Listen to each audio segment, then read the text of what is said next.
नमस्कार दोस्तों। टेलीपॉइंट accounting classes में आज सभी स्टूडेंट्स का स्वागत है। और टेलीपॉइंट अकाउंटिंग क्लासेस की इस सीरीज में आज हम पढ़ेंगे कि टैली होता क्या है और टैली का बेसिक यूज क्या होता है और किस प्रकार से हम एक अपनी लाइफ में टैली की जो जर्नी होती है, अकाउंटिंग जो की जर्नी होती है, अकाउंटिंग किस प्रकार से हम स्टार्ट करें और अकाउंटिंग की फील्ड में हम एक अकाउंटेंट के रूप में किस तरीके से हमारा एक करियर, हमारे स्किल डेवलपमेंट करके करियर को स्टार्ट करें। क्या होता है बेसिक्स से और कौन से स्टूडेंट ऐसे हैं जो कि टैली सीख सकते हैं और कौन से स्टूडेंट हैं जो कि अपना बहुत अच्छा करियर बना सकते हैं। तो टैली सीखने के लिए ऐसा कोई क्राइटेरिया नहीं है कि कोई आर्ट वाला, कॉमर्स वाला स्पेशल सीख सकता है। कोई भी स्टूडेंट आसान तरीके से टैली सीख सकता है। एक स्टैंडर्ड क्वालिफिकेशन स्टूडेंट की होना चाहिए, 10th पास मिनिमम होना चाहिए, जो कि थोड़ा सा समझ सके। टैली का कुछ बेसिक रूल्स रेगुलेशंस होते हैं, उन बेसिक रूल्स रेगुलेशन के आधार पर आप अकाउंटिंग सीख सकते हैं। दूसरा यह है कि हमारी हर एक स्टूडेंट के मन में एक डाउट होता है कि हम टैली सीख के करेंगे क्या, और टैली सीखने के बाद में हमको कैसी जॉब मिलेगी, और टैली सीखने के बाद में हमारी लाइफ की जो शुरुआत होती है वो कहाँ से होती है। तो देखिएगा, आप जो टैली होती है, टैली का जो स्टार्टिंग शुरुआत होती है वो टैली सीखने के बाद में आप एज ए फ्रेशर के रूप में कहीं पर भी जॉब के रूप में अप्लाई कर सकते हैं। दूसरा, टैली का फील्ड में अगर आप करियर जमाना बनाना चाहते हैं तो पहले आपको बहुत छोटे लेवल से काम करना पड़ेगा, और साथ में आपको धीरे धीरे धीरे धीरे स्किल को डेवलप करने के लिए कहीं ना कहीं अनुभव लेना पड़ेगा। कुछ टैक्स को पढ़ना पड़ेगा। टैक्स मोस्ट इम्पोर्टेंट होते हैं टैली की जॉब में। तो हम सबसे पहले हमारी स्टार्टिंग करते हैं, तो टैली के लिए हमको 10th लेवल की क्वालिफिकेशन होती है। और टैली जो अकाउंटिंग का कोर्स होता है, अकाउंटिंग होते क्या है, तो अकाउंटिंग डेली बेसिस के जो ट्रांजेक्शन्स होते हैं एक व्यापारी के, उन ट्रांजेक्शन्स को व्यवस्थित तरीके से रिकॉर्ड करना एक नियम के अनुसार। अब नियम क्या होता है वो हम आगे देखेंगे, क्या क्या नियम होता है, रूल्स रेगुलेशन होता है। और जो टैली होती है उसका मेन उद्देश्य होता है कि व्यापारी का मेन उद्देश्य होता है कि डेली बेसिस के जो ट्रांजेक्शन्स होते हैं उन ट्रांजेक्शन्स को व्यवस्थित तरीके से रिकॉर्ड करना ही एक अकाउंटिंग की सही परिभाषा है। सही तरीके से अगर आप रिकॉर्डिंग करते हैं तो सही तरीके से आप रिपोर्टिंग दे पाएंगे। सही तरीके से रिकॉर्डिंग और रिपोर्टिंग दे पाएंगे तो सही तरीके से आप एनालिसिस कर पाएंगे। एनालिसिस का मतलब होता है अपने व्यापार का एक सही विश्लेषण करना। क्लियर है? एक अकाउंटिंग के लिए टैली का वर्क करने के लिए उसको यहाँ से हमारी बेसिक्स से स्टार्ट होना चाहिए। टैली के लिए कोई भी ऐसा इंपॉर्टेंट सब्जेक्ट के रिक्वायरमेंट नहीं है। आप 10th लेवल हो, उसके आगे फिर आपका मैथ्स हो, बायोलॉजी हो, आर्ट हो, कॉमर्स हो, कुछ भी सब्जेक्ट हो, सब कुछ आपका चलेगा। दूसरा यह है कि टैली में तीन चीज का मेन इंपॉर्टेंट ध्यान रखना होता है। एक होता है ट्रेडिंग अकाउंट, एक होता है प्रॉफिट एंड लॉस, और एक होता है बैलेंस शीट। उसके साथ साथ ये देखा जाता है कि आप किस टाइप के ऑर्गेनाइजेशन में काम कर रहे हैं, किस प्रकार की कंपनी में, संस्था में काम करते हैं। पहला हमारा होता है सर्विस प्रोवाइडर, जो केवल सर्विस सेवा देता है, और सर्विस सेवा देता है तो वो जो मेंटेन करता है वो इनकम और एक्सपेंडिचर मेंटेन करता है। दूसरा होता है ट्रेडर्स, जो ट्रेडर होता है, व्यापारी होता है, वो कोई प्रोडक्ट, माल को खरीद कर लाता है और एज इट इज जैसा गुड्स परचेस करके लाया वैसा के वैसे सेल आउट कर देता है। और एक होता है मैन्युफैक्चरिंग, जो कि मैन्युफैक्चरिंग वो इंडस्ट्रीज होती है, वो कंपनियां होती है, फैक्ट्रीज होती है जो कि रॉ मटेरियल परचेस करती है, और रॉ मटेरियल परचेस करने के बाद में उसको वर्किंग प्रोसेस करती है, रॉ मटेरियल से उसको फिनिश गुड्स में उस प्रोडक्ट को बनाने के बाद में उस प्रोडक्ट को फिनिश गुड्स में कन्वर्ट करके फिर सेल करती है। तो आप किस फील्ड में जॉब कर रहे हैं? आप सर्विस प्रोवाइडर वाले के यहाँ हो। सर्विस प्रोवाइडर मतलब कोई स्कूल है, कोई कॉलेज है, कोई सीए है, कोई डॉक्टर है, कोई इंजीनियर है, कोई ट्रांसपोर्टर है, यानी कि कोई भी सेवा देने वाला सर्विस प्रोवाइडर कंपनी है। जहां पर इनकम एक्सपेंडिचर मेंटेन होता है, जहां पर गुड्स का परचेस सेल का डन नहीं होता है। तो ये अलग अलग फील्ड होती है जहां पर आपको अकाउंटिंग करना रहती है। रूल्स रेगुलेशन सबके एक समान होते हैं। अब स्टूडेंट के मन में एक डाउट रहता है कि हम टैली की जो शुरुआत करें वो कहाँ से करें। तो टैली की जो शुरुआत होती है वो हमेशा एक छोटे लेवल से स्टार्ट होती है, असिस्टेंट लेवल से काम करना स्टार्ट होता है। देखिएगा मेरे स्टूडेंट से कहना चाहता हूँ कि कोई भी आप मार्केट में जाते हो तो आपको कोई भी ऐसे फ्रेशर में कोई भी काम अगर देता है तो वो थोड़े छोटे लेवल का काम देगा। असिस्टेंट लेवल का जो काम होता है वो ये होता है कि भैया बैंक स्टेटमेंट चढ़ाना, नॉर्मल परचेस सेल की एंट्री चढ़ाना, इनकम एक्सपेंसेस की एंट्री चढ़ाना रहता है। उसी के साथ साथ ये जब आपको फील्ड वर्क का जॉब करना रहता है। फील्ड वर्क में आपको ये होता है कि आपको कहीं पे भी जैसे चेक लाना है, चेक देकर आना है, बैंक से पैसा विड्रॉल करके लाना है, बैंक में पैसा डिपॉजिट करना है। कुछ कंपनी के ऐसे वर्किंग होते हैं जहाँ पर कई क्लाइंट से जाकर मिलना रहता है, किसी चीज के बारे में डॉक्यूमेंट से रिलेटेड कोई डिस्कस करना रहता है। तो ये सब अपने अकाउंटिंग के एज ए असिस्टेंट लेवल के काम होते हैं।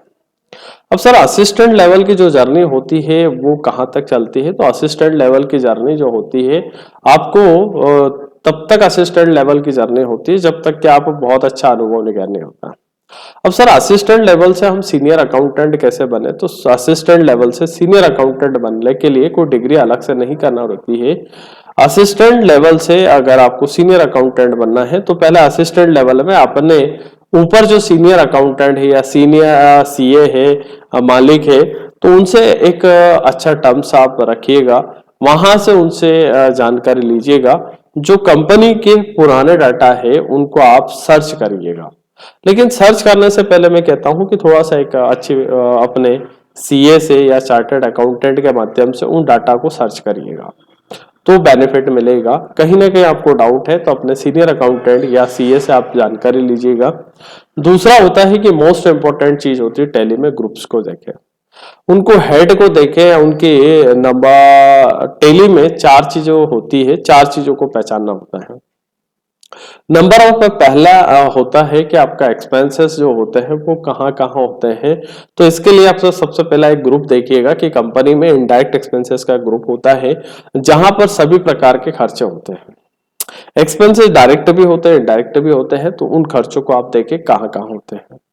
दूसरा होता है कि नंबर ऑफ इनकम जो होती है, इनकम के सोर्सेस क्या क्या है। तो इनकम हमेशा क्रेडिट होते हैं, एक्सपेंसेस हमेशा डेबिट होते हैं, तो इनकम के सोर्स को पहचाने, ठीक है। दूसरा यह होता है कि आपकी लाइबिलिटीज यानी कि कंपनी के इसने कर्जा जो लिया है, कर्ज लिया है, वो कहाँ कहाँ से लिया, उसके सिंडिकेटर्स कौन कौन होते हैं। और उसी के साथ से बैलेंस शीट के एसेट्स को देखें तो बैलेंस शीट में एसेट्स जो होती है वो डेबिट होती है। तो कई सारी बेसिक्स फंडे क्लियर अगर करना है तो आप कंपनी का जो पुराना डाटा है, ट्रेडिंग अकाउंट है, प्रॉफिट एंड लॉस है, बैलेंस शीट है, ट्रायल बैलेंस है, इन सबको सर्च करें। लेकिन मैं कहता हूं कि आप सबसे ज्यादा हेल्प, सबसे अच्छी ट्यूनिंग जो रखें अपने सीनियर अकाउंटेंट या सीए से रखें। दूसरा यह है कि आज ऑनलाइन की दुनिया में आप हर चीज आपको मिल जाती है ऑनलाइन में। आप यूट्यूब में कई सारे ऐसे एक्सपर्ट्स होते हैं, सीए होते हैं, कई सारे ऐसे टेली पढ़ाने वाले ट्यूटर होते हैं, यूट्यूबर होते हैं, जो कि टेली में भी बहुत अच्छा आपको अनुभव मिल जाती है। तो अगर टेली अकाउंटिंग फील्ड में आप अपना करियर बनाना चाहते हैं तो मोस्ट इम्पोर्टेंट चीज है एक अपना एमएस ऑफिस भी बहुत इम्पोर्टेंट सीखे आप। एमएस ऑफिस में आपका वर्ड होता है, एक्सेल होता है, पावर पॉइंट होता है, तो ये सब चीजें सीखें। अब जो अकाउंटिंग पे असिस्टेंट लेवल की फील्ड होती है, करियर में असिस्टेंट लेवल की जो जर्नी होती है वो करीबन करीबन आप कम से कम 4 से 5 साल का, आपको 3 साल से 5 साल का अनुभव होना चाहिए। अच्छा, जिस दिन आप बहुत अच्छा टैक्सेशन का नॉलेज अगर ज्ञान करना सीख गए, बहुत अच्छा नॉलेज आप टैक्स का सीख गए, उस रोज आप सीनियर अकाउंटेंट बनेंगे। सीनियर अकाउंटेंट की बहुत बड़ी जिम्मेदारी होती है कि सही तरीके से जीएसटी रिटर्न फाइल करें, समय पे पूरे ट्रांजेक्शन व्यवस्थित करें, सही समय पे रिपोर्टिंग दे वो मालिक को। तो एक सीनियर अकाउंटेंट की जिम्मेदारी होती है जितने भी टैक्स वगैरह होते हैं विदाउट पेनल्टी के सही समय पे सही अनुभव के साथ में उन रिटर्न्स को फाइल करें। तो एक सीए की जिम्मेदारी होती है, एक सीनियर अकाउंटेंट की जिम्मेदारी होती है। इसके साथ साथ आप अकाउंटिंग फील्ड में जितना अच्छा अनुभव लेते जाएंगे, अच्छा वर्किंग करते जाएंगे, आपको वैसा आपको सैलरी मिलेगी। स्टूडेंट पूछते हैं कि सर हम टैली अगर सीख लेते हैं तो हमको क्या सैलरी मिलती है। तो देखिएगा कोई आप मेट्रो सिटी में है, कोई बड़ी सिटी में अगर आप जाते हैं तो वहां पे एज ए फ्रेशर के तौर पर आपको कम से कम मिनिमम 8 से 10 हजार रुपए की जो जॉब होती है वहां से स्टार्टिंग करनी रहती है।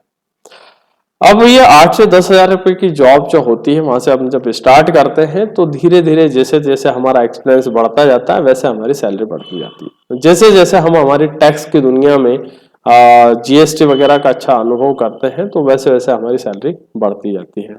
बहुत अच्छी फील्ड है, बहुत अच्छा करियर है अगर आप अकाउंटिंग फील्ड में कदम रखना चाहते हैं। तो बाकी का हम टैली आज स्टार्ट करेंगे। आगे की हम बात करते हैं तो यहाँ पर आपको पहले तो विशेष कोई स्पेशल कोई भी क्वालिफिकेशन की रिक्वायरमेंट नहीं है। स्पेशल कोई ऐसे सब्जेक्ट की रिक्वायरमेंट नहीं है कि हम कॉमर्स से होगा तो ही हम एक बहुत अच्छे टैली सीख पाएंगे।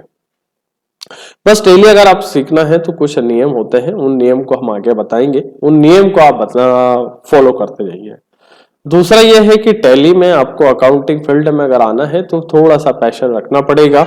आगे अगर आपका अनुभव बहुत अच्छा रहता है तो आप बीच में स्टूडेंट क्या होता है स्ट्रेस होती है, उसको सैलरी अच्छी नहीं मिल पाती है तो कहीं ना कहीं दूसरे फील्ड में स्विच कर लेता है। अपनी लाइफ के 4-5 साल वो टैली अकाउंटिंग में देता है, 4-5 साल के बाद में फिर कोई फील्ड को चेंज कर देता है। जब अपनी लाइफ में एक अच्छा एक्सपीरियंस गेन करने के बाद में वो कोई दूसरी जगह स्विच करता है तो वो लाइफ में डिस्टर्ब हो जाता है। मैं कहता हूं कि अगर आप टैली की फील्ड में अगर कदम रखा है तो अपने एक छोटी से एज ए फ्रेशर में बहुत मुश्किल होता है कि कोई ना कोई आपको रख पाता है, लेकिन फिर भी आप अपने एज ए फ्रेशर के रूप में ज्वाइन करना चाहते हैं, एज असिस्टेंट के तौर पे आप ज्वाइन करिएगा और वहां पर आप धीरे धीरे धीरे धीरे अपना करियर में ग्रोथ लाइएगा, अनुभव बढ़ाइएगा। देखिएगा सैलरी जो मिलती है वो आपके काम के ऊपर मिलती है, आपके अनुभव के ऊपर मिलती है। एक अकाउंटेंट अपनी लाइफ में जो स्टार्ट करता है वो 5 हजार 10 हजार से स्टार्ट करता है और एक सीनियर अकाउंटेंट वही 50 हजार 1 लाख रुपए की सैलरी भी कहीं ना कहीं अच्छी मल्टीनेशनल कंपनी में लेता है, वो भी अपने अनुभव के ऊपर लेता है।